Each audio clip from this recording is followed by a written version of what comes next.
Olá, pessoal, sejam todos muito bem-vindos. Vamos aguardar um minutinho aqui só para entrar mais algumas pessoas e já daremos início à nossa apresentação do webinar de hoje.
Certo, pessoal, enquanto as demais pessoas entram, acho que a gente já pode dar início aqui à nossa apresentação para não tomar muito tempo e aproveitarmos aqui da melhor forma a nossa apresentação.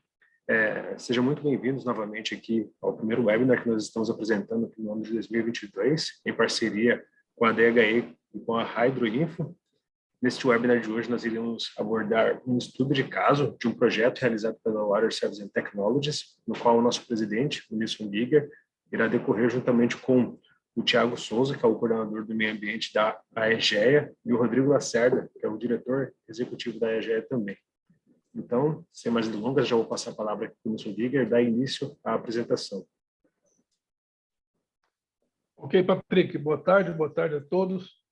Esse webinar traz grande prazer de apresentar, porque é um caso de sucesso que nós fizemos aí em parceria com a AEGEA, e temos aqui, junto com a gente, o Thiago Souza, como o Patrick falou, que é o coordenador de meio ambiente da AEGEA, que participou ativamente do estudo, e também o Rodrigo Lacerda, que é diretor executivo da AEGEA, que vai falar as palavras iniciais. Uma breve descrição do que é o Water Services and Technology, que nós fizemos esse serviço. Nós somos uma empresa essencialmente voltada para estudos hidrológicos, geotécnicos e geoquímicos. Então, nós temos toda a parte de serviços de consultoria. Vendemos alguns produtos de monitoramento de nível d'água, alguns softwares de hidrogeologia, softwares de geotecnia, e somos bastante ativos em treinamentos, webinars desse tipo. Semana que vem vamos dar um curso gratuito de modelagem de água subterrânea, utilizando o FIFlow e Visual Flow, e damos uma série de treinamentos em relação a isso. Estamos oferecendo aqui esse webinar em parceria com a Hydroinfo. A Hydroinfo, ela faz todo tipo de consultoria voltada a águas, oceanos, rios, e nós atuamos em parceria com eles na área de águas subterrâneas.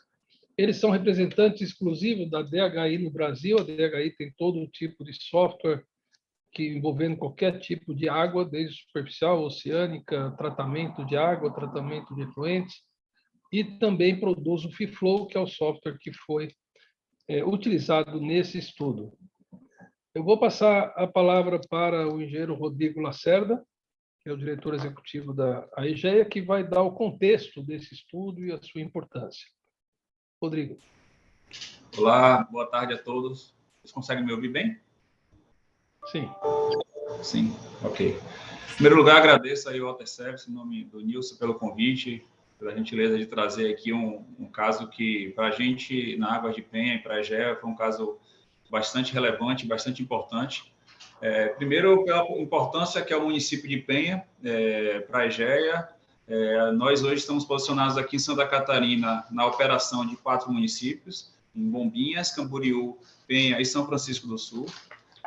Penha, ele traz para quem não conhece, um município que fica aí a cerca de 100 quilômetros de Florianópolis, uma população de 30 mil habitantes e tem uma vocação turística muito forte. Principalmente nesse período de verão, ela recebe aí um volume de turistas bem relevante, chegando a picos aí de 150 mil pessoas. Penha, além das praias, que tem um maior apelo turístico, você tem também o Parque Beto Carreiro, que é o maior parque da América Latina. Então, há também um volume de pessoas aí bem representativo em virtude também da visita ao parque.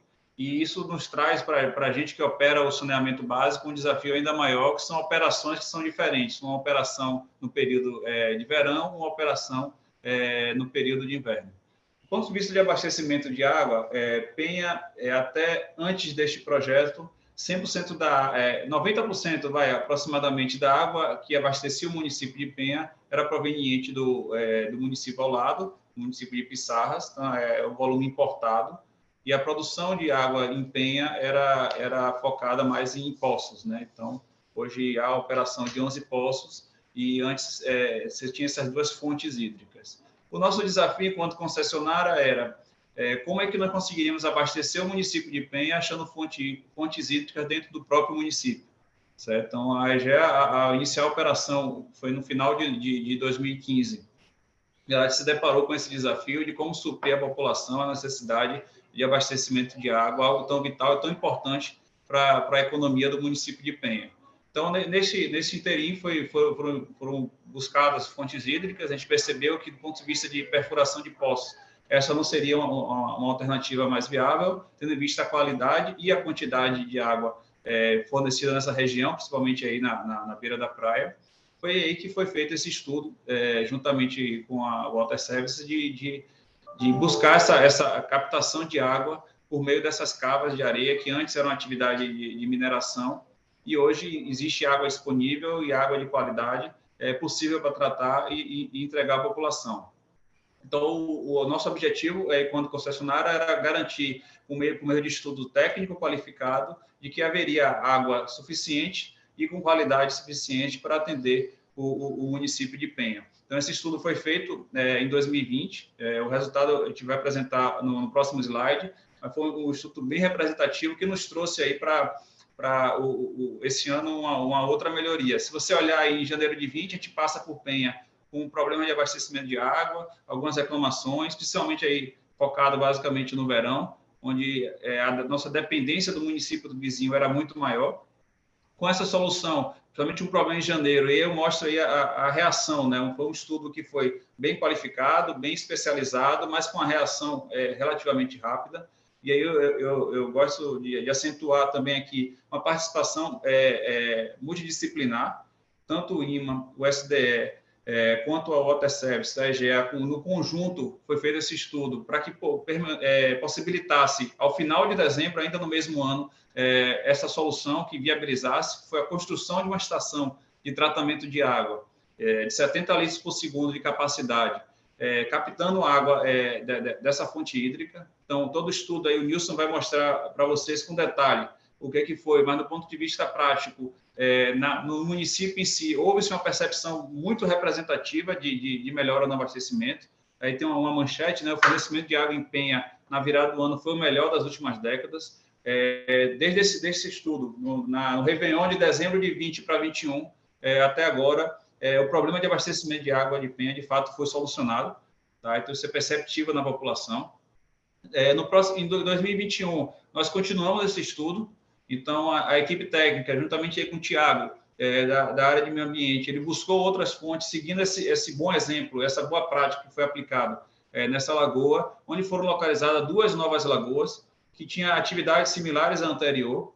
Essas 2 novas lagoas possibilitaram um volume de outorga ainda maior e possibilitou ainda mais segurança. Quando a gente fala em abastecimento, de dezembro de 20 para 21, você teve um cenário no Brasil de Covid. Então, de fato, há uma população flutuante menor. Em 21, a gente já enxerga uma população muito maior e, ainda assim, o abastecimento foi bem representativo. A evolução do sistema de abastecimento de água de Penha é bem evidente, é percebido pela população, é percebido pelo poder concedente. E isso, graças a esse estudo, eu acho que a gente traz aqui um fator positivo, que é sempre buscar a melhor técnica, sempre buscar os especialistas de fato da área, que há soluções, há formas de fazer, e a gente sair do tradicional, que é o estudo tradicional de captação já consolidado, e buscar alternativa de abastecimento. Hoje, o problema de abastecimento de água de Penha está equacionado, certo? Hoje, a gente passa por mais um período aí com capacidade de prover água à população. E agora o nosso grande desafio aí para os próximos anos é esgotamento sanitário, que está em solução aí junto ao poder concedente. Eu gostaria que o Thiago trouxesse aqui alguns elementos técnicos que eu acho que são bem interessantes aqui para enriquecer aí a nossa posição e o que a EGE entende que foi esse estudo. Olá, pessoal. Queria só destacar, né, primeiro agradecer também a oportunidade. Quando é um case de sucesso, sempre é bom ser compartilhado, bom discutido. E esse case de Penha, né, além do que já foi apresentado, eu queria trazer outra variável, que é a questão de dragagem, né? Uma das lagoas, hoje a gente consegue desenvolver uma atividade conciliada. Então, enquanto a mineração faz a dragagem da água, a gente capta essa água com excelente qualidade para distribuir. E a outra lagoa que a gente teve foi de uma mina desativada, né? Então, existiu uma mineração anterior e hoje ela estava desativada, a água estava disponível, e isso foi bastante enriquecedor também, né? Um fator aí importante para a gente analisar. E o trabalho ele foi multidisciplinar, existia várias incertezas, né, de investir esse valor e tudo. Então, o estudo, a modelagem foi extremamente importante para dar, né, mais elementos para a gente avançar na implantação do empreendimento. Eu queria trazer aqui também um fator determinante para o sucesso nesse case, foi a atuação e parceria com os órgãos ambientais. Né, a SDE, com o Pedro, o Gustavo e demais equipes, a gente teve alguns momentos, né, de discussão, de entendimento, para que a gente conseguisse uma outorga respeitando a sustentabilidade daquele meio, né, dessas lagoas em questão. E do órgão ambiental, né, o trabalho foi conduzido aí em parceria com a consultoria ambiental do Fabrício, né, e a gente trabalhou junto com o órgão ambiental, a coordenadoria de Itajaí, né, com a Liara e o Wagner, onde que, assim, também a gente teve que esclarecer, teve que trazer muitos elementos, vários sugeridos pelo órgão ambiental, e a gente foi trabalhando, conduzindo até que a gente conseguiu êxito, né, em uma celeridade que pôde realmente o empreendimento começar a operar. Então, além disso, né, a gente pode, em outro momento, né, que não é agora, mas a gente tem um estudo de macrófitas com um especialista muito renomado, a gente conseguiu fazer um estudo dos fragmentos florestais, se existia alguma correlação de rebaixamento do lençol, da captação de água com a parte florestal, entre outros estudos que estão sendo conduzidos, né, continuam sendo. Então, para passar a palavra aí para o Nilson, né, que tem muita coisa para mostrar, queria mais uma vez agradecer a oportunidade e que a gente fica à disposição para visitas, para né, avançar em outros estudos, pesquisa, que a gente tem muitas informações sobre esse case, e agradecer a todos os envolvidos aí. Obrigado. Obrigado, Thiago e Rodrigo. O interessante aqui é o tempo, né? Porque nós fomos comissionados a fazer esse estudo em maio, entregamos o resultado em outubro. Essa estação para essa área primeiro, que é essa mina de mineração de areia, que estava inativa, e aí foi comissionada essa estação de tratamento de água, essa ETA, em tempo recorde, 70 dias foi construído e já estava em operação para o próximo verão. Então, foi bastante interessante fazer o estudo, fazer uma previsão de quanto poderia ser extraído sustentavelmente dessas lagoas e ver o resultado na prática funcionando até melhor do que eu esperava. E depois, como falaram, depois de um ano de monitoramento, nós aumentamos essa área de estudo para essas lagoas aqui, que são lagoas de afloramento mais natural da água subterrânea, essa aqui era uma cava de areia, e ver quanto que poderia também ser complementado com o estudo dessa lagoa. Então, a área de estudo em si está dentro do município de Penha, e, em particular, essa lagoa aqui ao sul, é a lagoa que vamos chamar agora de Lagoas Balt, que é a empresa de mineração de areia que estava atuando ali, e essas duas lagoas, que chama Lagoa Penha 1, Lagoa Penha 2, que foram objetos do estudo um ano depois, que também vai ser mostrado. Em amarelo aqui está a área de contribuição dessas lagoas. Então, Uma coisa a ser notada aqui tem a área de contribuição da bacia e a água subterrânea ela flora aqui. E a gente vai ver em 3D que aqui tem um gargalo ali, porque tem uma rocha cristalina aqui e uma rocha cristalina aqui. Então, essa lagoa ela acaba que fica no meio e força a água subterrânea a florar e forma essas lagoas aqui. E aqui é um divisor de água, aqui vai para cá e aqui vai para cá. Então, essa área de contribuição. Aqui uma vista aérea das lagoas que foram extraídas, a Lagoa Balt. E os objetivos, então, foi saber hidrodinamicamente como que se comporta a relação entre água superficial, no caso das lagoas, e água subterrânea, através de conhecimento de níveis e fluxos. Determinar se as lagoas são sustentadas pelo aquífero ou por águas pluviais. E também determinar qual seria a explotação sustentável das mesmas. Então, a metodologia para atingir esses objetivos foi, primeiro, avaliar a relação hidráulica entre lagoa e aquífero, para determinar se são alimentadas por água subterrânea ou são de origens meteóricas, então uma avaliação hidroquímica, e depois uma modelagem numérica para fazer simulações de extração futura. Então, passo a passo, primeiro nós construímos lá 6 postos de monitoramento numa primeira fase, complementado com alguns poços que já existiam ao redor da lagoa, e instalamos os postos de monitoramento e algumas medidores de níveis na própria lagoa aqui. Fizemos coleta de análise hidroquímica, alguns elementos foram medidos no próprio campo, outros com cátions, e os principais foram enviados para o laboratório. E concluímos, em resumo, que a água da lagoa era essencialmente proveniente da água subterrânea e não água de chuva só, porque a gente viu uma correlação muito boa, e se fosse água meteórica, salinidade, tudo seria bem diferente do que era. Então, a lagoa, primordialmente, é um afloramento do lençol freático. Fizemos uma topografia da região, bem como uma batimetria completa das lagoas, com um barquinho.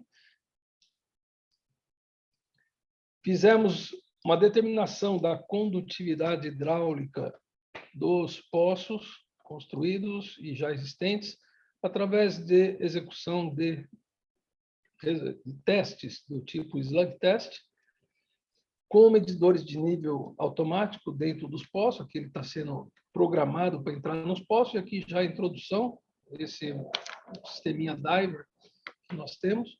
E aí fizemos, então, a determinação das condutividades hidráulicas daquela região.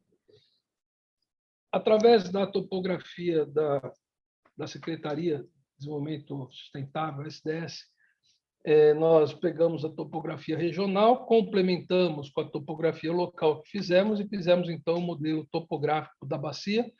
E aqui nós determinamos, já mostra aqui, a área de estudo que nós escolhemos como limites do modelo.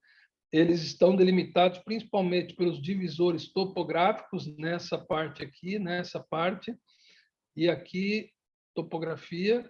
Aqui também é um divisor mais suave, vamos dizer, mas ele escorre, tá vendo que escorre para cá, ou aqui tem um riozinho que começa para cá. E nesse lado aqui é o oceano.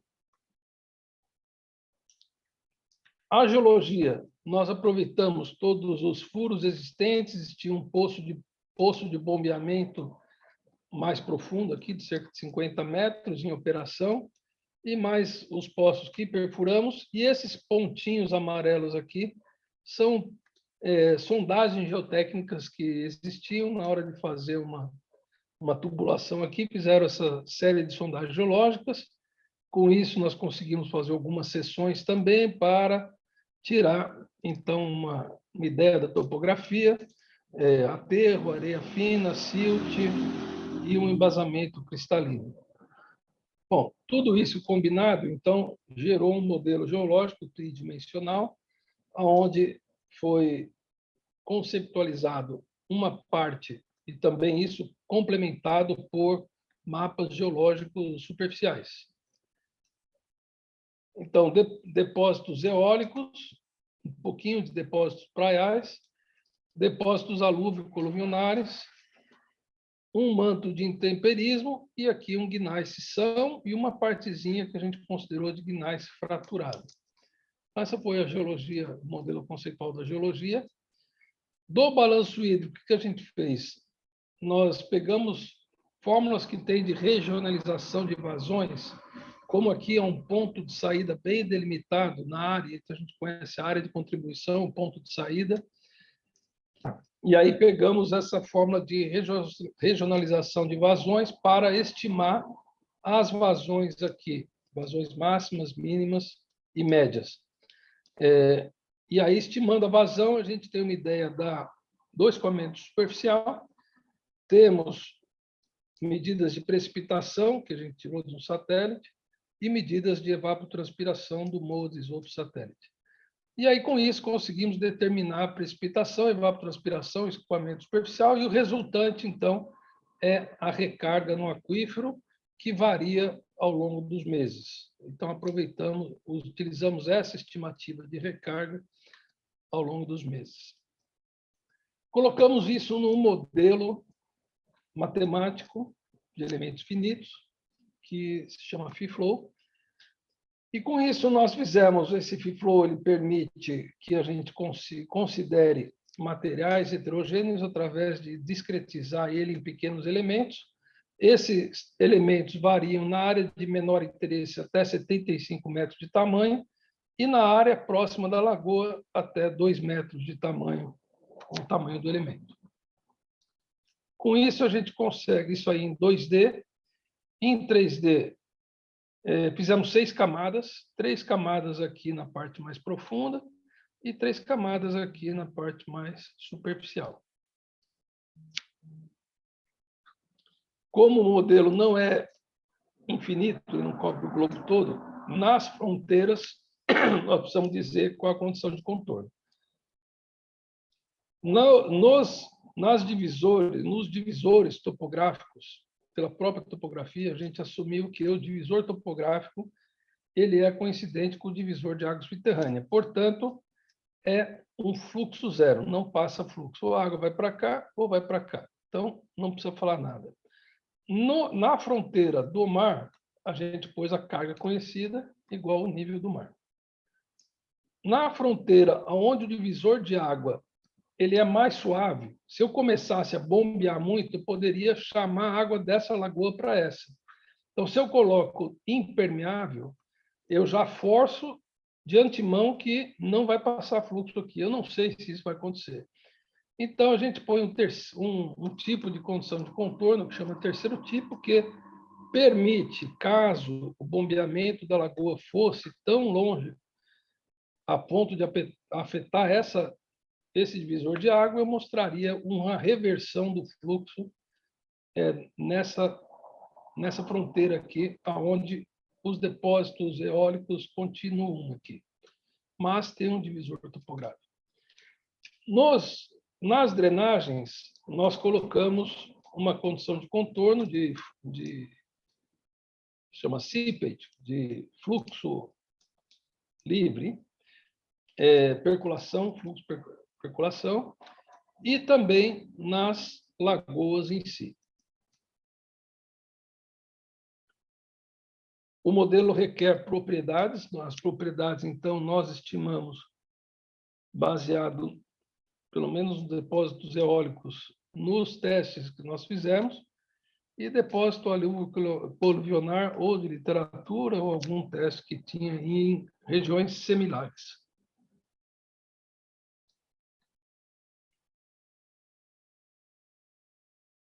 O primeiro passo, antes de fazer qualquer previsão, é ver se o modelo está conseguindo simular a condição atual.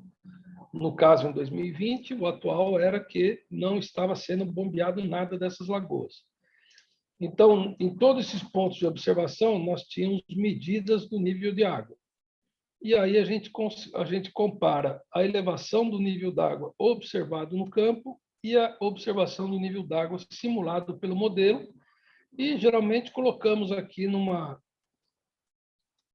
num gráfico de observado versus calculado, e tem um critério aceitável de menos de 10% de erro global. Nesse caso aqui foi 6%, então uma calibração considerada satisfatória. E aí, com isso, a gente começa a fazer simulações. Então, essa simulação é a própria calibração, ou seja, todo o fluxo, as linhas de equipotencial de nível d'água chegando aqui nas lagoas, aqui algum divisor, indo para o mar ou indo para a lagoa, antes de qualquer extração. Isso, a mesma coisa em planta, a gente vê que não tem rebaixamento nenhum aqui, porque, efetivamente, a lagoa, a gente vê que ela está recebendo água, porque esse nível aqui está um pouco mais alto do que aqui. E aqui também. Bom, a lagoa é um afloramento de água subterrânea, era esperado. Então, esse aqui é pré-retirada de água. Agora, a primeira versão do estudo, que foi em 2020, foi só para analisar a retirada da água das lagoas Balti. Então, aqui a retirada de água, nós fizemos várias simulações para se determinar qual seria o máximo volume extraível de extração sustentável nessas lagoas. Então, esse aqui foi um dos cenários, foi o máximo, e a gente determina, então, aqui dá para ver as equipotenciais, voltando para dentro da lagoa, logicamente, com isso, causando um rebaixamento regional aqui do lençol freático, porém, é um rebaixamento bastante limitado, algumas dezenas de metros em volta dessa lagoa, e também com rebaixamentos pequenos. Esse aqui, o máximo aqui é 0,1, ou seja, 10 centímetros, 40 centímetros. Então, 40 centímetros, nós estamos aqui a algumas dezenas de metros. Então, esse aqui mostra que não tem uma área de influência, não tem a parte de poder extrair, poder tirar a cunha salina, por exemplo, fazer uma penetração da cunha salina do mar para cá, porque é bastante limitada essa área de influência com o rebaixamento das lagoas. Fizemos um modelo de forma transiente, porque ao longo do ano eu poderia ter mais ou menos água e a gente não sabia se chega no inverno com uma menor precipitação eu teria um problema. Bom, como a área de contribuição é bastante grande, a gente viu que, na verdade, ao longo do ano, ele vai de 26,5 até 24,5, ou seja, variação muito pequena ao longo do ano. Em resumo, nós falamos que a extração sustentável ao longo do ano, 25,5 litros por segundo. Então, essa foi a nossa recomendação. Porém, em épocas de bastante demanda, existe também o volume armazenado na própria lagoa. Então, eu poderia extrair esse volume armazenado durante um certo período de tempo, além dos 25,5 que chega na lagoa ao longo de todo o ano. E aí fizemos um breve cálculo: se eu bombear 70 litros por segundo, eu posso bombear por cerca de 30 dias. Então, eu poderia, num período de maior demanda, entre Natal e Ano Novo, por exemplo, Carnaval, bombear bem mais sem afetar a água subterrânea em si, porque eu estou tirando o volume armazenado. E aí, conforme a vazão que você queira tirar mais, você tem o número de dias que poderia resultar. Então, o resultado prático do estudo de 2020, como já foi falado, depois dos 2 meses do estudo, já foi implementado uma ETA com capacidade de 70 litros por segundo e ficou operando durante todo o ano de 2021. E já logo na primeira estação de verão já foi provado que realmente funcionou. E aí parte para o segundo estudo, que foi, então, um ano de monitoramento. Todos esses poços construídos e os níveis da lagoa foram medidos ao longo do ano. Esse gráfico aqui é um pouco confuso, mas a gente vai se ver aqui. O azul é nível de água. E o tracejado aqui é a vazão extraída. Vazão extraída aqui ficando aí da ordem de 25, abaixo de 20, por aqui, que era a vazão que a gente falou sustentável. Então, aqui é a vazão extraída. O nível, você vê que ele não tem correlação. Eu diminuo a vazão e o nível continua baixando, depois sobe. Então, realmente, o nível da lagoa em si praticamente não tem correlação, ou seja, nem foi tão afetado pela extração de água da lagoa. Então, isso aí indica que poderia até ser maior essa extração do que o estudo mostrou. A gente tentou também ver se tinha correlação com precipitação, nível com precipitação, e também não tem uma boa correlação. Mas foi bom, porque poderia mostrar que se você aumenta a vazão, o nível baixa substancialmente. A gente vê aqui quando períodos que aumenta a vazão e o nível não responde de acordo. Bom, depois de um ano de monitoramento, então, nós fizemos uma recalibração, porque isso aí indicou que ele teria até capacidade maior no aquífero, e realmente a recalibração mostrou isso aqui. Por exemplo, o depósito eólico. Nós tínhamos estimado 3,1 10 a menos 5, mas, ao analisar os níveis, vimos que 1,8 10 a menos 4, ou seja, uma ordem de magnitude de condutividade maior em média aqui, para recalibrar, mostrando capacidade maior do aquífero. E assim se repetiu em outras regiões também. Então, fizemos uma recalibração e agora avaliamos, então, não só a extração da Lagoa Balt, mas também a extração das duas lagoas, chamada Penha 1 e Penha 2. Fizemos a simulação também aqui, também transiente, tanto na Lagoa Balt quanto nas lagoas da Penha, e a gente vê que o cone de influência ele se estende aqui além das lagoas, como esperado, mas se comporta muito semelhante eu extrair só da Lagoa Balt e da Lagoa Penha 1 e Penha 2, logicamente cresce um pouco mais aqui o cone de rebaixamento, mas com isso a gente consegue chegar a um volume tão recomendado hoje. Logicamente, quando eu extraio os dois simultâneos, como um tem uma certa influência no outro, na hora que eu começo a extrair dessa lagoa, eu afeto um pouco o volume que eu posso extrair dessa, porque a água tem que ser dividida entre essa e essa. Então, caiu um pouco aqui as lagoas bálticas, caiu para 19, se os dois operarem simultaneamente, e a lagoa da Penha, 44. E se eu não operar a Báltica, da Penha é um pouco maior, 49. Mas combinado, praticamente, nós temos 65 litros por segundo. Isso aí de forma sustentável, praticamente eu poderia operar quase a 100% a ETA construída durante o ano todo, não só no verão, como foi. Então, agora, isso aí foi outorgado em dezembro de 2021 e está sendo agora iniciada aí os trabalhos de construção de adutor e tudo para fazer essa extração, e daqui a um ano vamos ver os resultados, que deve dar muito similar aos simulados.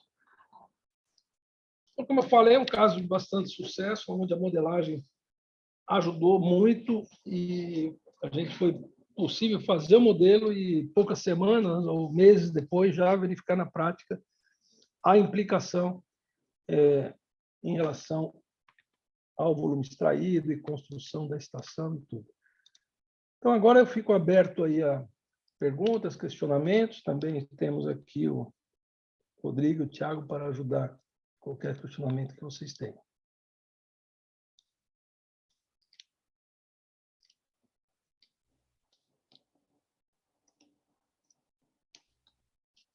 Boa tarde, Kenny. Wagner falou que o trabalho foi bastante positivo, porque, infelizmente, a maioria dos modelos apresentados em estudos de alta depuração, por exemplo, não são calibrados. Dando aqui os parabéns para a equipe. Muito obrigado. Tem aqui, Nilson, uma pergunta do Maurício Melati. Tem uma dúvida, a simulação no FIFLOW é feita com diversos anos? O passo de tempo é mensal e se repete usando as mesmas médias mensais? Sim, a simulação foi feita de uma maneira cíclica, repetindo. Eu acredito que eu me lembro assim, por uns 4 ou 5 anos, porque a gente já viu que não precisava fazer mais, porque ele é muito repetitivo, foi cíclico. Os passos de tempo, o FIFLOW tem ele escolhe o passo de tempo automaticamente. Então, teve passos de tempo de minutos, mas depois que ele pega uma certa constância, eu acredito que estava passo de tempo de um dia, pelo menos. Não era horas, não, era minutos ou dias. Mas foi escolhido a escolha automática do passo de tempo que o FIFLOW permite. O Alerson... pode ir. Não, pode ler. O Alerson pergunta aqui qual a fonte de dados da evapotranspiração.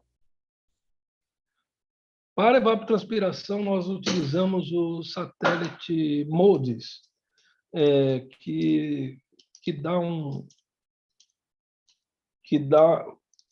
uma avaliação de evapotranspiração de 25 por 25 quilômetros. É bastante grande, mas nós utilizamos isso e eu não lembro agora onde é que estava a estação meteorológica mais próxima que nós também validamos esse dado, mas não estava bem na região. O Kenny Lee, como foi obtido os novos parâmetros de condutividade hidráulica na recalibração após um ano?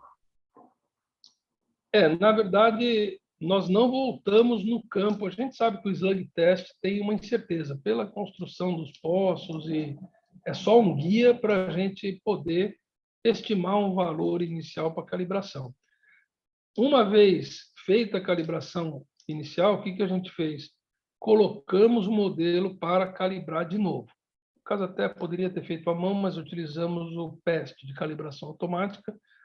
E o modelo determinou que para os dados baterem com os dados observados, a condutividade hidráulica tinha que ser maior do que o modelo original. Então, ele foi obtido através de, realmente, só numericamente recalibrar para fazer uma melhor calibração com os observados durante o ano.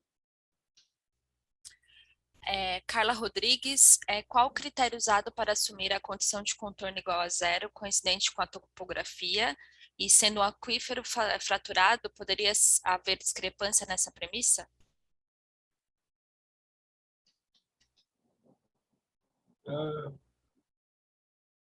Talvez, não sei se quer elaborar um pouco, talvez é fluxo zero, né?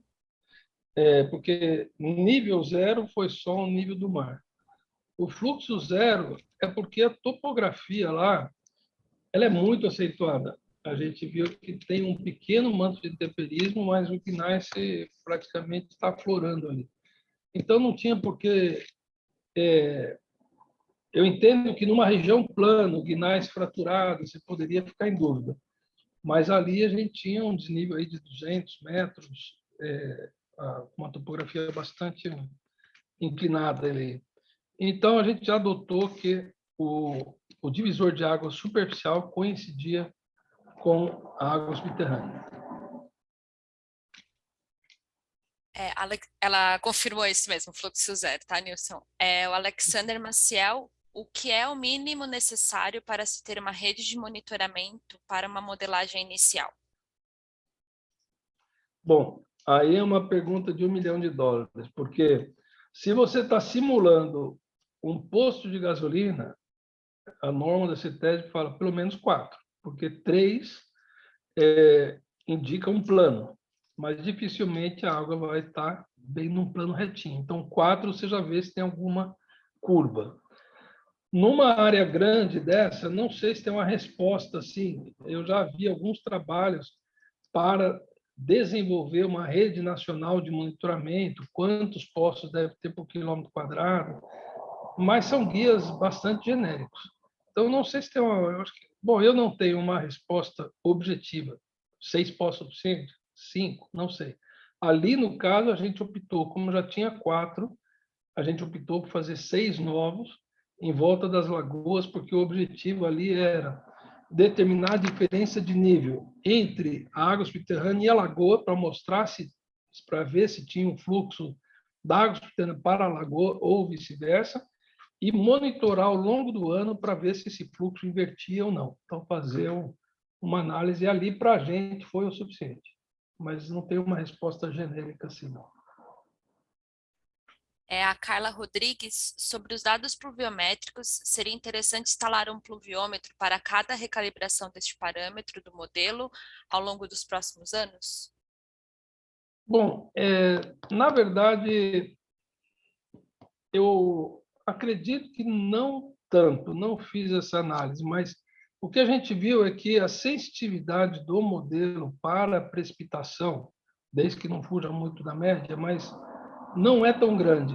Isso é corroborado porque a gente vê que o nível de água não varia assim com a precipitação, de acordo com a precipitação. Então, se fosse para fazer recalibração, ele é muito mais sensível de fazer mais testes de bombeamento ou slag test para fazer uma melhor estimativa da condutividade hidráulica, porque ele é bem mais sensível a esse parâmetro do que a precipitação. Logicamente, quanto mais dados, melhor. Mas se vale a pena o gasto ou a incerteza na precipitação está afetando muito o resultado do modelo, nós não temos evidência nesse caso, que é o caso.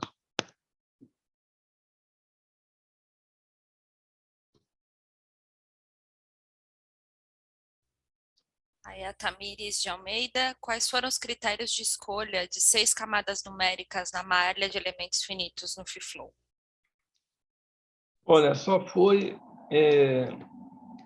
um modelo que rodasse rápido, que calibrasse bem, e o que nós vimos é que 3 camadas numéricas para representar a camada, principalmente a camada de areia, seja eólica ou praial, já era o suficiente para representar bem os fluxos verticais, porque a maioria dos fluxos ali era realmente horizontal. E aí, com isso, julgamos que fosse suficiente. Poderia ter sido colocado 10, 15, mas, no fim, para o objetivo e a resposta que a gente queria ter, eu acho que 6 foi relevante. Se fosse contaminação, aí eu tenho que ter mais precisão, porque pode ser que o fluxo vertical daquela pluma poderia ser ou por um lado ou 200 metros para lá, e já faz uma diferença. Agora, para fluxo, geralmente essa precisão não é tão necessária. O modelo de fluxo perdoa bem mais do que o modelo de transplante.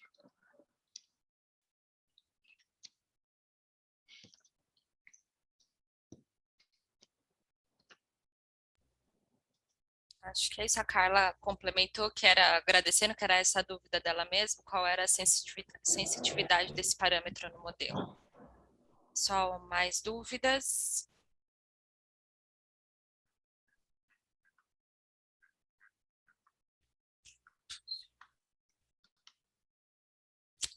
Acho que não sei, Okay. né? Acho que é isso. Queria agradecer Nilson, Thiago, Rodrigo, em nome da Hydroinfo, né? Acho que foi extremamente proveitoso aí. Então, agradeço demais a vocês. Pessoal, vocês têm aí os nossos contatos. Caso tenham dúvidas futuras, como a gente comenta sempre, o webinar está sendo gravado. Então, todos os participantes vão receber. Se surgir dúvidas posteriores, pode encaminhar para a gente aí, que a gente caminha para os responsáveis. Ok, pessoal, muito obrigado. Obrigado pela participação, Rodrigo, especialmente. O Thiago foi parte integrante do estudo e ia participar de qualquer maneira, mas a participação do Rodrigo para contextualizar a importância do estudo foi bastante importante. Obrigado a todos aí que atenderam, e estamos disponíveis também para qualquer questionamentos futuros aí que vocês têm. Muito obrigada, pessoal. Boa tarde e até a próxima. Obrigado, até mais.